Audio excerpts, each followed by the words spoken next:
കലാഭവൻ മണിയെ അപമാനിച്ചത് നടി ദിവ്യ ഉണ്ണിയല്ല. കലാഭവൻ മണിക്കൊപ്പം അഭിനയിക്കാൻ വിസമ്മതിച്ച നടി പലരും കരുതുന്നത് പോലെ ദിവ്യ ഉണ്ണിയല്ലെന്ന് വ്യക്തമാക്കി സംവിധായകൻ വിനയൻ. മണിയെ നിറത്തിന്റെ പേരിൽ അപമാനിച്ചത് ദിവ്യ ഉണ്ണിയാണെന്ന് ആരോപിച്ച് സമൂഹ മാധ്യമങ്ങളിൽ വർഷങ്ങളായി ആക്രമണം തുടരുമ്പോഴാണ് വിനയന്റെ വെളിപ്പെടുത്തൽ. ഒരു സിനിമയിൽ മണിക്കൊപ്പം അഭിനയിക്കാൻ പ്രമുഖ നടി വിസമ്മതിച്ചതായി നേരത്തെ വിനയൻ പറഞ്ഞിരുന്നു. കല്യാണ സൗഗന്ധികം സിനിമയിലെ പാട്ടുരംഗം ചിത്രീകരിക്കുമ്പോഴുണ്ടായ തമാശ കലാഭവൻ മണി ഒരു അഭിമുഖത്തിൽ പങ്കുവയ്ക്കുകയും ചെയ്തു. ഇതു രണ്ടും ചേർത്തുവെച്ച് ദിവ്യ ഉണ്ണിക്ക് നേരെ ആക്രമണം നടക്കുകയായിരുന്നുവെന്ന് രണ്ടും തമ്മിൽ ബന്ധമില്ലെന്നുമാണ് വിനയൻ സമൂഹമാധ്യമത്തിൽ വ്യക്തമാക്കിയത്. വാസന്തിയും ലക്ഷ്മിയും പിന്നെ ഞാനും എന്ന സിനിമയുമായി ബന്ധപ്പെട്ടാണ് യഥാർത്ഥ സംഭവമുണ്ടായത്.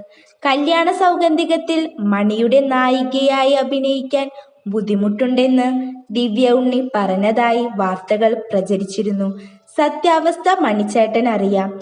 സംഭവത്തെക്കുറിച്ച് പ്രതികരിക്കുന്നത് പോലും അദ്ദേഹത്തോടുള്ള അനാദരവാണ് എന്നായിരുന്നു മുമ്പ് ഇതേക്കുറിച്ച് ദിവ്യ ഉണ്ണിയുടെ പ്രതികരണം.